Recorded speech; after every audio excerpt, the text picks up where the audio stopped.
Well, good morning and welcome to Mormon Times. Technology at church, specifically mobile devices in class. Do you like it or not? It's a question that we ask, and the responses were split. I like both. I like to be able to have mobile and listen while I'm traveling, and then I like to be able to mark my scriptures with the old-fashioned red pencil. Recently, I've gone over to technology, and it's a little more convenient for me.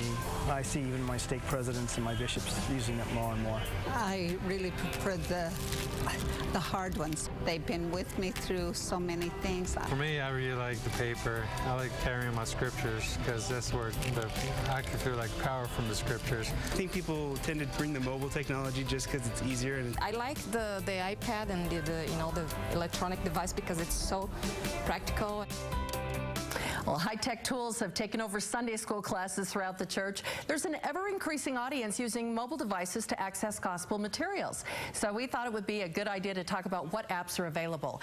Technology specialist Jessica Foust from Top 10 Reviews in Ogden joins me to review some of the best LDS apps for mobile devices.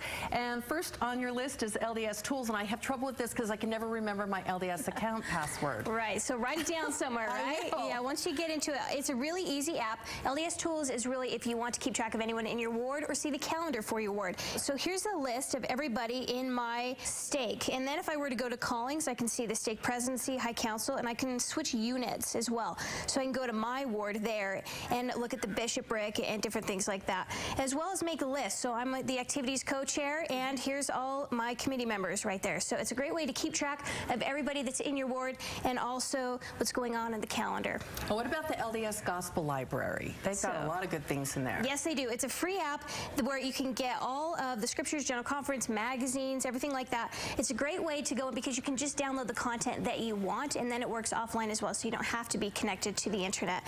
Let's go into scriptures here. We'll just pick a Book of Mormon. Let's go to 2 Nephi chapter 5. And here we go. Now, one thing I also like here is if you click on a verse, I can mark it.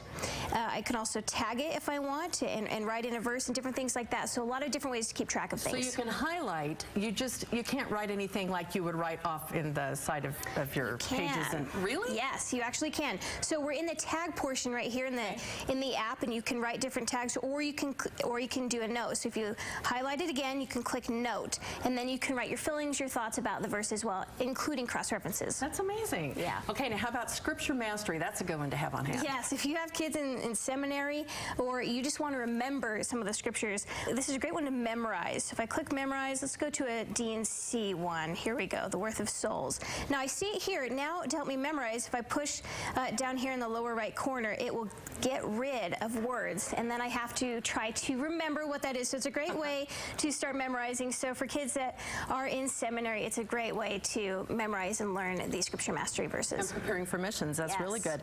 Now what about the Mormon Channel app? Love the Mormon Channel app because it's very video centric.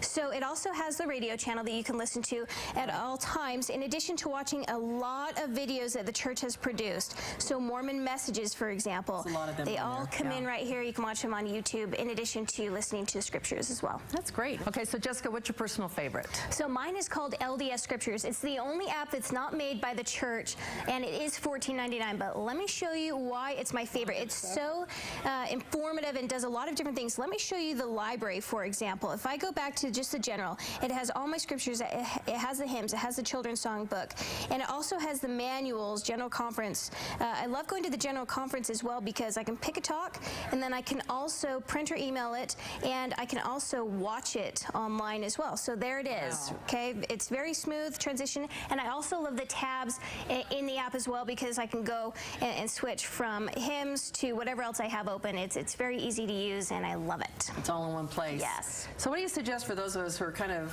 not very savvy when it comes to technology? We're still trying to learn.